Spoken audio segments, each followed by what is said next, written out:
and it's how I'm falling in. Well, my family history in Pozo goes back to my great-grandfather, who came here in 1919. They bought the ranch across the street where my grandparents lived all my life in November of 1919. Well, it's cow-calf operation. They've been running cows here forever for the 100 years. Different farmings, you know, come and gone through my great-great-grandfather all the way to now.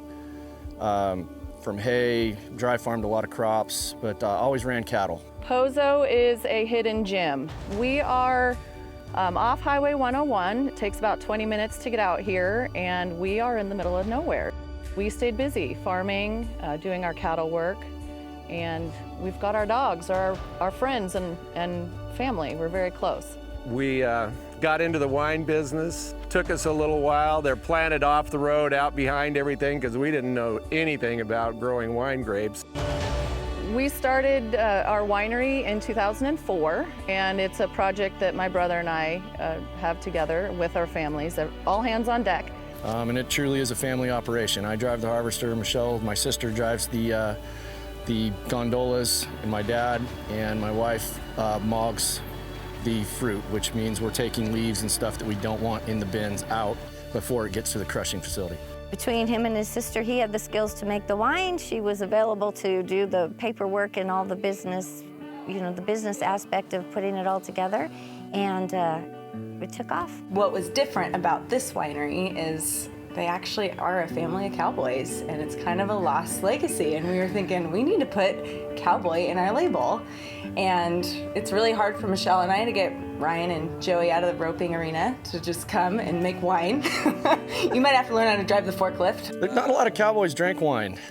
You know, we weren't around a lot of people that drank a lot of wine. So when we did this and I started getting interested in the winemaking deal, I didn't have a lot of friends that drank wine. Since then, we've introduced it to a lot of cowboys, and more and more ranchers are starting to drink wine. It goes perfect with beef.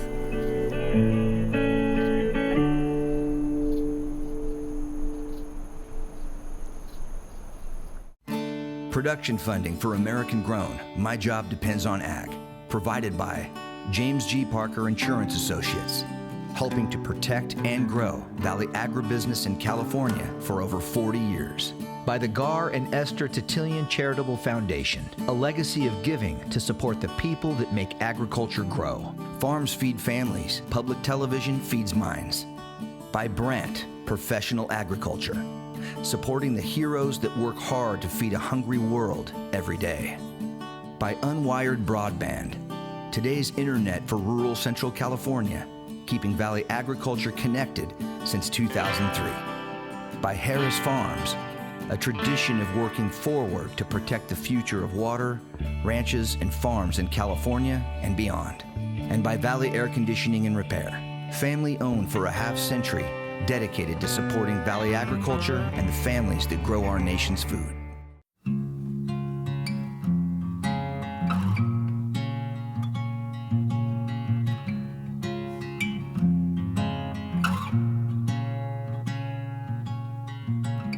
We've had an exceptional rainfall year, so I mean, the whole county's had it, so it's pretty anyway, but when you get 30 to 40 inches of rain, obviously the grass is tall and everything's green, and it's, it's just a special place. Pozo's been here for a long time. It was way before my family got here. It was kind of a stopping off point for people on their way to town to put their livestock or their crops on the train, which came through Santa Margarita. Couple bars, hotel, blacksmith, grocery store, kind of a hopping place. People would stop off here, take usually a day by wagon to get here, and then another day to get to town, and then vice versa on their way back home if they were headed east. So Pozo kind of became the place to stop over, I guess, to take your goods to put them on the train. My great-grandfather came here in 1919 because of that Pozo road that goes through Pozo was the only access to the Central Coast from the Central Valley at the time. And he thought he was going to make his fortune here in the interchange right here in Pozo, and did some subdivision, odds and ends, because you either went south to Arroyo Grande or you continued west to Cayucas, Cambria, Morro Bay. So that was his dream, but obviously over time that failed. He went broke in the Depression. My grandfather was the one that actually built the ranch into what we have today. This was a valley that goes back, the written history, to the Spanish land grant days. And then it was kind of a bustling place in the late 1800s, early 1900s, because the wagon roads intersected here in the town of Pozo. So roads changed and history changed things, and it became just a quiet little town, almost a ghost town, almost. But the old Pozo Saloon remained in operation off and on through the many years. And today, I laugh and tell people the saloon looks exactly the way it did in the late 1800s. And the only difference is, instead of the parking lot being full of horses, it's full of vehicles now. But otherwise, it really is a step back in time. So I traveled a lot horse vaulting, and so I was around horses all the time. And then growing up here, I rode and gathered cattle with my mom and dad, but I didn't really learn how to rope, brand calves until the end of high school. It's about 18 years old.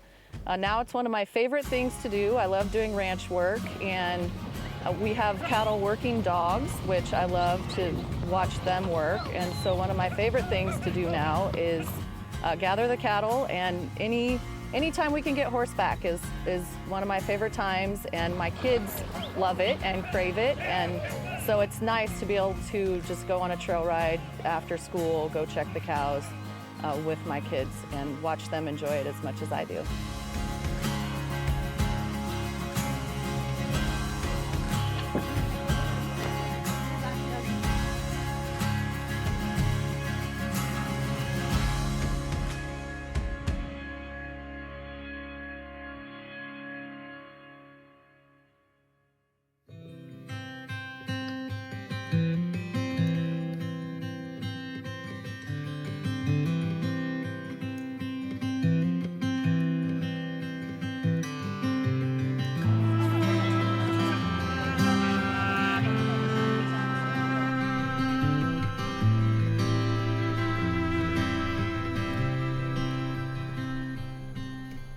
Debbie and I came back to Pozo in 1992 after 20 years of being gone, and we got involved in the family ranch and realized at the time that the cattle industry was not going to be enough economically to carry us. So we were looking at more intense farming, vegetables mainly. But when I contacted my friend Don Talley from the south side of the range that we're looking at here, he came up and told me to plant wine grapes, so we did. We put in 30 acres of wine grapes. Kids were in high school. I worked them like a good father does. And we got into the wine business. Took us a little while. They're planted off the road out behind everything because we didn't know anything about growing wine grapes, so we didn't want the public to look at us the whole time we were learning. So consequently, this is the spot. We knew it was one of those things that the opportunity presents itself. You stay up all night talking about it, wondering if it's the right way to go. But once we made up our mind, and this had happened with us before over the years, we just decided failing was not an option, and we were going to make a go of things. What made it better, though, is once our children finished college and they were willing to take it a step further, that made all the difference in the world. So the winemaking came about later. Never really crossed my mind in college. I took the enology classes because they were required for me at Cal Poly. It wasn't until I graduated and I was working in Paso Robles, doing some vineyard management there, and just kind of got in with a group of guys that were making wine and decided, I could do it. And it just took a little bit of convincing. I had to convince them, my mom and dad, that I could do it. So my son in 2002 came and asked me about doing a wine. So I told him, okay, I'll give you 1 ton of Zinfandel grapes. He had an assistant winemaker at a winery in Paso Robles area to help him. He'd finished college, he was in the industry doing labor management and vineyard management. They took the 1 ton of grapes and they made the wine. Well, we tasted a year later, and it was pretty good, actually. When they bottled it, we ended up with, I don't know what we ended up with, 25, 27 cases. But that didn't last very long. It was good enough that we said, okay, let's do it. So he and his sister and us as the parents formed a wine company and started making wine in 2003 under the label Pozo Valley. But, you know, we were all doing other things, and it was kind of hit and miss on how we were dealing with the wine. It took a little while for us to get up and running as a group.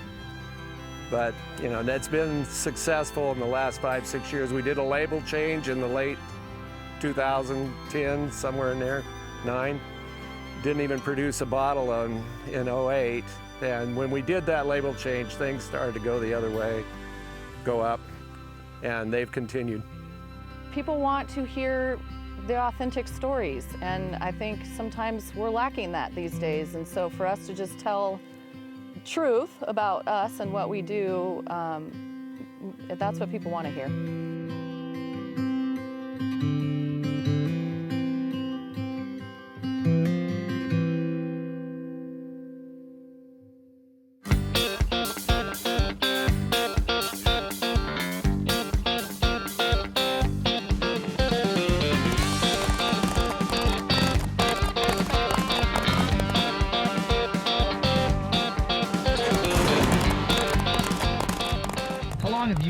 How long too you been roping together? 2009. Yeah. I kind of started roping again. He talked me into it, and we went to Cow Palace. We went to last minute deal. We had a concert here. Yeah. Drove up got up about 4 o'clock in the morning. Drove to the Cow Palace.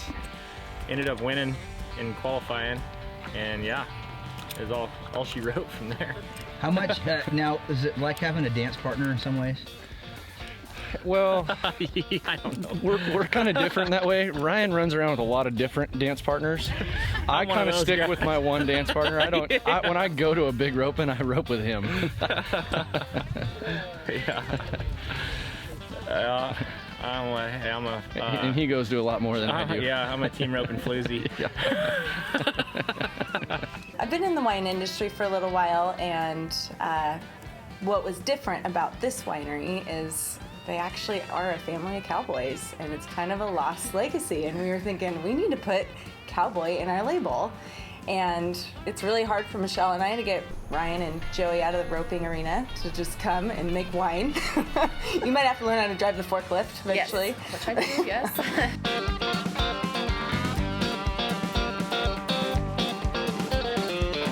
Obviously, that's another question always being asked is your family. So that doesn't always work out the way you want it to. You can't fire anybody when you get mad. So, so there's my husband and myself and Jessica and Joey and my parents. So at family meetings, business meetings, there are 6 of us that all are opinionated about what's going to happen and how it's going to happen. And I think the dynamic that works for us is my brother's pretty laid back, where apparently people are telling me I'm not. And my sister-in-law is very creative.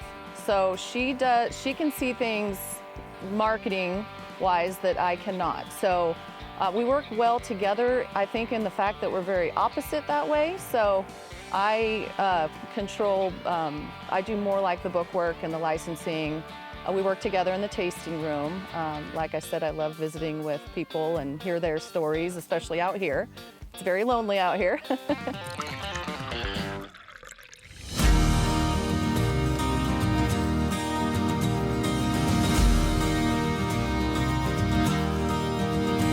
It was a morning in June when I heard that tune falling up to the beat of your heart. I pinch myself every day knowing that, you know, so many people have to go somewhere to visit their grandchildren, and mine are in and out of my house every day, and I call the grandkids my exhaustive addiction because everything's so busy, but the minute it gets quiet, I want them all back again. So it is very rewarding, and maybe the most important thing to me as I get older is, you know, we were a generation that was part of this family legacy, and we were able to hold it all together. And to watch and know that our own children, adult children, appreciate that, and they appreciate raising their children in the same way is really special to us. We're here 100 years this year, and I'm 5th generation out here. And one of my big goals, I have 2 nieces and 2 daughters, so we're raising girls out here, tough little cowgirls, and they also help in the vineyard. And my dream is that out of 4, at least 1 really wants to be out here. I know my 10-year-old wants to be a veterinarian, so we also could use that. So I'm not discouraging her and trying to keep her at the winery, so it'll be interesting to see where they choose to go. We're getting close to harvest. I'll run all the tests, and you know, we're fortunate enough to farm our own grapes, so we can kind of get it pretty close to, you know, what we want. So it makes my job pretty easy. What are you looking for? Chemistry numbers, you know, pH, TA, sugars, they all, you know, there's certain spots you'd like to see everything. The wine region's relatively unknown. There's obviously not a lot of vineyard out here. It is very similar in climate to some of the spots in Paso Robles, which makes it ideal. Obviously, we didn't realize that when we planted the grapes because we were just cowboys at the time, but you know, as things progressed, we started to figure out that you know, most years the weather out here is great and makes an exceptional flavorful wine, which we've you know, started making. People started to notice it. We don't do a lot of advertisement, just kind of a valley people enjoy coming to, which in turn spreads. And you know, a few years in, people started to realize, well, shoot, there's a little winery out there, plus the saloon, and more and more people are coming out to see us, and you know, we're starting to get accolades for our wine, which helps. And people ask, well, where is that place? And once they get out here, everybody seems to love it.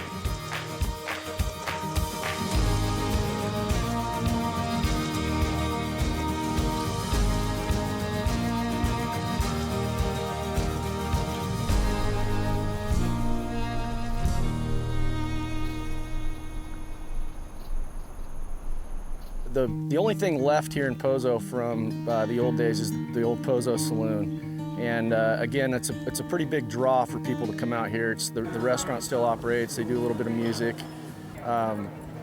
It's a great family, you know, day trip for people to come on. And when we built the winery, it just kind of enhanced the Pozo experience. So a lot of people come out here, go get lunch, come taste wine. You know, if you're not a wine drinker, you can go have a beer, and the kids can run around. It's a you know, just a really nice family experience for people.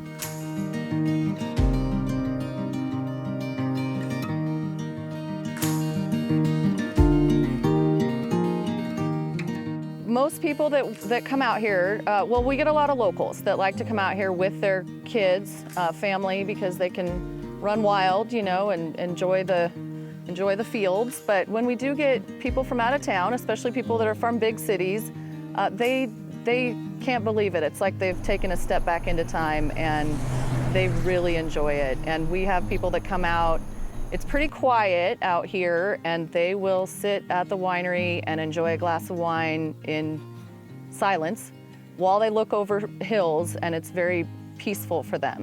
And it's something they don't get when they're in town. How's this guy as a brother-in-law? He's good. He's real good. You know, I honestly couldn't ask for a better one. To be honest with you, I don't want to give him too much credit, but especially on camera. Now it's recorded. But no, it's my father-in-law that's the hard one to deal with. You know, he's, you know. I agree with that. Joey and I, you know, as long as we're in this roping arena and we got a cow between us, we get along just fine. I would love to send every grape that's grown here straight to Vintage Cowboy Winery, mostly because it's pretty easy. You don't have a lot of logistics to deal with. We're far enough away that you got to make sure you've got trucks arranged for if you're going out of the area. And you know, you can have no breakdowns. The way we're set up now, if our harvester breaks at midnight, we just shut it down and do it again the next day.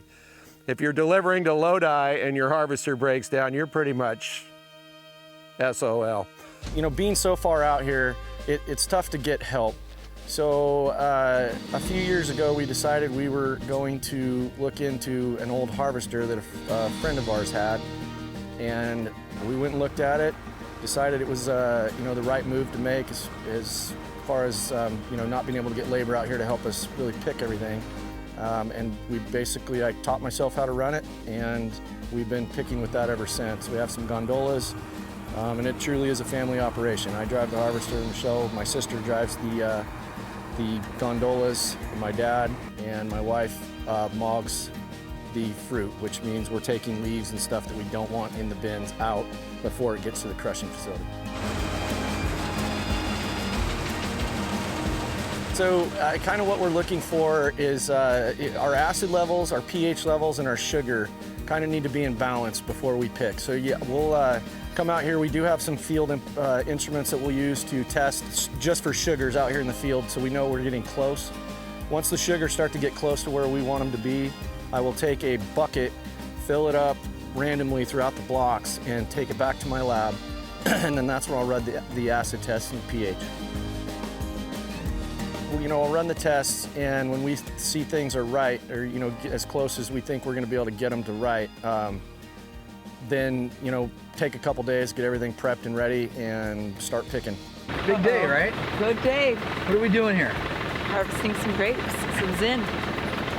We're going to pull off about 15 ton of Zin this morning. 15 ton. What percentage of your vineyard here is Zin grapes? We have 7 acres out of 32, so yeah, right. we already pulled some off earlier. For the rosé. Rosé all day. Rosé all day.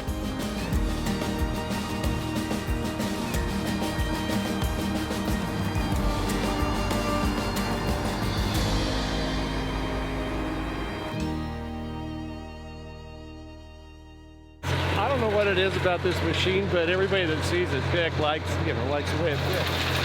The new ones have three fans on them, so you're pretty effective at keeping the mog out.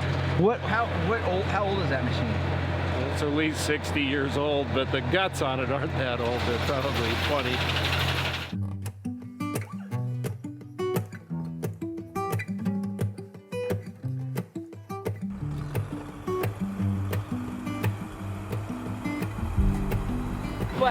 People don't give you enough respect out here. I know. I get the worst job ever. Lose my voice, everything.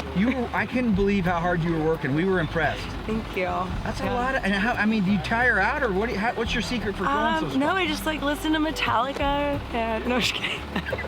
So one of the neat things about our story too is that this whole area, now known for wine, was always cattle ranching. So we're able to kind of bridge that gap. We still have an operation going while we have our vineyard, and we're in the wine business. So our bull field is at the winery, just right over the fence. So we have bulls that greet our wine tasters that are sitting out there, or we have cows turned out eating down the grass.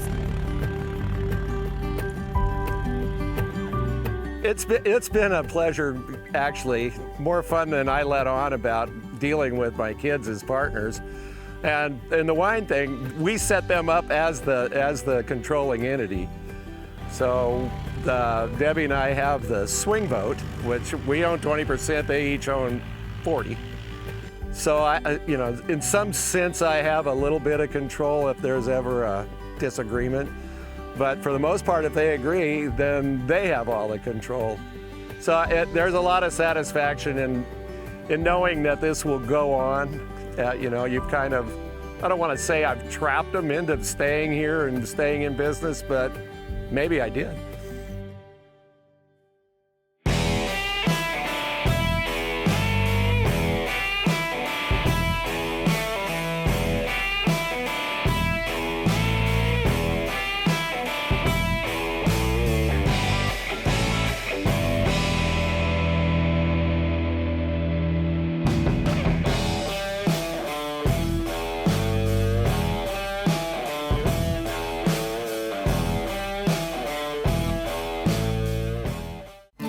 Production funding for American Grown. My job depends on ag.